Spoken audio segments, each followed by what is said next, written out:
Virão os romanos e destruirão. Texto do deoniano José Domingos Ferreira. Um dia, enquanto andava a caminhar pelas ruas de Fátima, vi mesmo à minha frente um carro da polícia parado ao lado de uma senhora que trazia uma criança pequena. Dentro do carro, o policial advertia a senhora a não voltar a dizer aquilo que tinha dito à criança, porque um dia ela poderá ver-se numa situação em que deve chamar a polícia, mas não o fará porque tem medo da polícia. Deduzi que aquela mãe deve ter dito à criança algo do gênero como: sai da estrada que vem aí a polícia e vai prender-te. O medo tem uma grande força e todos nós já teremos recorrido a ela numa ou noutra situação. É uma estratégia fácil e eficaz. Quando queremos que façam o que mandamos, costuma resultar em incutir um pouco de medo nas pessoas. Há muita boa gente que arrasta consigo um fardo de medos muito pesados. Estou também convencido que muita da nossa sensibilidade ecológica atual se funda no medo, isto é, aceito mudar os meus costumes, meus comportamentos, atitudes ao nível da minha relação com o ambiente porque tenho medo de uma eventual catástrofe ou que deixem de existir condições que me permitam viver neste planeta. Mudo de comportamento não por causa da força das motivações e convicções que tenho, mas pelo medo que me invade e me faz imaginar o pior cenário. Às portas da Semana Santa, não queria deixar de dizer que Jesus foi condenado à morte porque as autoridades do seu tempo tiveram medo do que poderia suceder.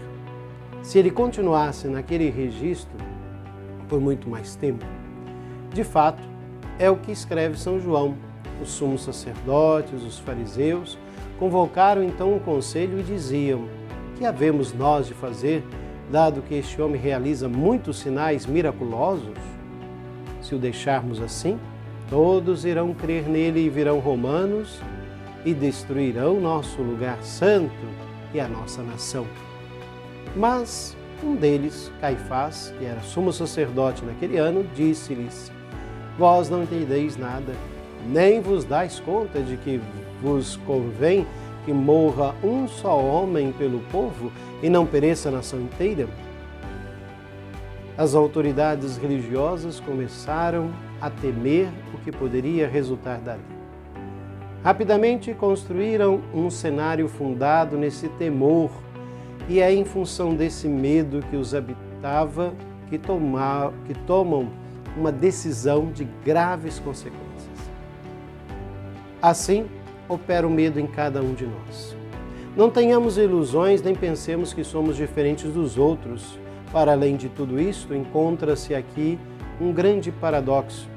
Aquele que passou a vida a dizer e a repetir não temais é condenado à morte, por causa do medo que dominava as autoridades religiosas.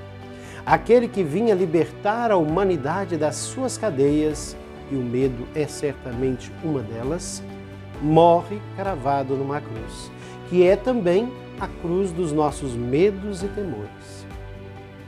A Semana Santa que passou e que vivenciamos a cada ano e que celebramos a morte e a ressurreição de Jesus, ousa dar a morte ao medo que nos escraviza e ressuscitar para uma vida mais livre, uma vida mais alegre.